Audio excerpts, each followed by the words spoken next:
Hello everyone, তোমরা সব কেমন আছো? আশা করি ভালো আছো। তো আমি অনেক ভালো আছি। নতুন ব্লগে ওয়েলকাম আর অনেক অনেক ভালোবাসা।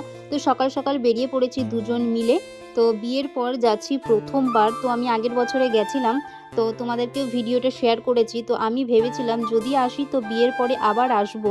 তো ঠাকুরের আশীর্বাদে মা টেনেছে বলেই আমি আসতে পেরেছি। তো আমি ওকে দুদিন ধরে বলছি যে চলো আমাকে নিয়ে চলো। তো অবশেষে ওর সময় হয়েছে, তো আমাকে নিয়ে এসেছে। তো এই মন্দিরটা অবস্থিত হচ্ছে মুর্শিদাবাদে। এই জায়গাটার নাম হচ্ছে টিটোশ্বরী। টিটোশ্বরী না কিটোশ্বরী, যাই হোক এটার মধ্যে আমার কনফিউজ হয়ে যায়। তো ওখানে লেখা আছে, তোমাদেরকে সবটাই শেয়ার করব, তোমরা আস্তে আস্তে দেখতে থাকো। তো তারপরে আমরা চলে আসলাম, কি এই দেখো কত ভিড় আর কত লাইন, দেখেছো তোমরা? সব লাইন দিয়ে দিয়ে পুজো দেয়। আর মেলাটা হচ্ছিল শেষের দিকে আর কি, আমরা শেষের দিকেই গেছিলাম। আর এখানটায় আমরা বাটা নিয়ে নিচ্ছিলাম। আর এখানকার পরিবেশটাও অনেকটা ভালো। কি বলতো, এখানটা ঝুড়ির মধ্যে 5 ফল দিয়ে মিষ্টি টিষ্টি তুমি এক্সট্রা করে কিনতে পারো আর কি। এই সুবিধাটা খুব সুন্দর, আমার তো খুব ভালো লেগেছে। আর তোমার হচ্ছে মন্দিরটা হচ্ছে দুটো। তো আমি বুঝতে পারছিলাম না যে কোন ঠাকুরটা আর কি। তো আমরা যখন গেছিলাম, মানে আগের বছরে গেছিলাম, তখন মন্দিরটা যেখানে ঠাকুর আছে আর কি ওটা ঢেকে গেছে, তাই নাকি বলেছিল। এই যে একটা মন্দির দেখছো আর পাশে আর একটা মন্দির আছে। তো চলো তোমাদেরকে সবটাই শেয়ার করবো। আর দেখো লাইনে দাঁড়িয়ে পড়েছে আর কি। আর প্রচণ্ড পরিমাণে ভিড় ছিল, অনেকক্ষণ লাইনে দাঁড়ানোর পরে তো মন্দিরে প্রবেশ করছি। এখানে একটা নিয়ম হচ্ছে কি জানো, যে আমাদের যেমন কালীবাড়িতে হয় কি, মানে বর্ষায় বাটা নেয় একটা গত্র বা বলে, যাই হোক একটা ছেড়ে দেয়। আর এখানটা হচ্ছে, এখানেও সেমই কেস, কিন্তু এই যে ব্রাহ্মণটা আমাদেরকে বলছে যে আমরা 5 জন 5 জন করে ঢোকাবো। তো সেইভাবে পুজো দিব আর কি, সেইভাবে আলোচনা করছিল।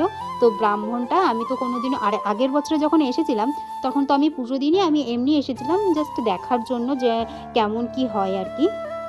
দেখো ভেতরে ঢুকে পড়েছি, তো প্রচণ্ড পরিমাণে ভিড় ছিল। আর এখানেও ভিড় ছিল আর একটা পাশের মন্দিরে, চলো তোমাদেরকে দেখাচ্ছি আস্তে আস্তে, তোমরা ওয়েট করো। তোমরা ভাবছো যে আমি বকেই যাচ্ছি কেন। তো দেখো এখানটায় সব আরও পান্ডারা ছিল, ওরা 5 জন 5 জন করে নিয়ে পুজো আর কি দিচ্ছিল, যে একসাথে। আমি ভাবছি যে এত তাড়াতাড়ি কিভাবে পুজো হয়। তারপরে আমাদের পুজো দেওয়া কমপ্লিট হয়ে গেল।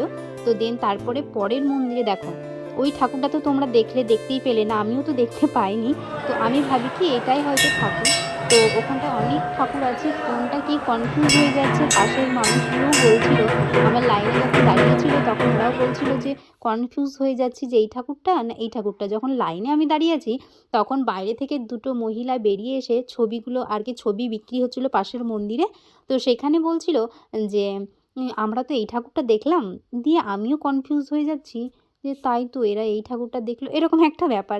যাক বাদ দাও, আমি বকে দিচ্ছি আর কি। তো দেখো এখানটায় একটা জগের মতো আছে, অনেকটাই বড়, কিন্তু খুব সুন্দর লাগলো, ইউনিক আর কি, কাঁসার ওটা। তো অনেকটাই বড়।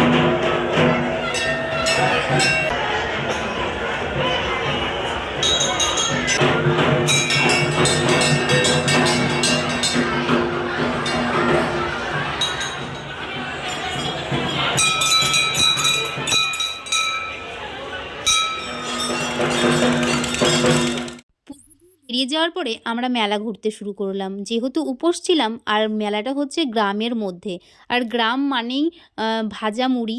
আর এদিকে দেখো ভাজা মুড়ি চপ এখান থেকে খেয়ে নিলাম, আর খুব সুন্দর লাগলো খেতে। আর ওখানে হচ্ছে খই বিক্রি হচ্ছিল, তো আমরা সেখান থেকে খই নিয়ে নিয়েছি। আর মেলা টেলা ঘুরে তারপরে লাস্টের দিকে বাড়ি যাওয়ার পথে আমরা এখানটায় জিলিপি কিনে নিচ্ছিলাম, গরম গরম জিলিপি।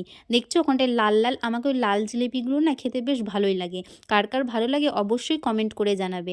দেখো মেলাটা হচ্ছে অনেকটাই বড়। আর এখানটায় ফুলের গাছ বিক্রি হচ্ছিল, সেখান থেকে আমরা কি করলাম, কটা ফুলের গাছ কিনে নিলাম। আর হচ্ছে গ্রামের মধ্যে যেহেতু মেলা, আর চারিপাশে শুধু বক্সের আওয়াজ, চারিদিকে শুধু পিকনিক হচ্ছে, তো খুব সুন্দর লাগছে।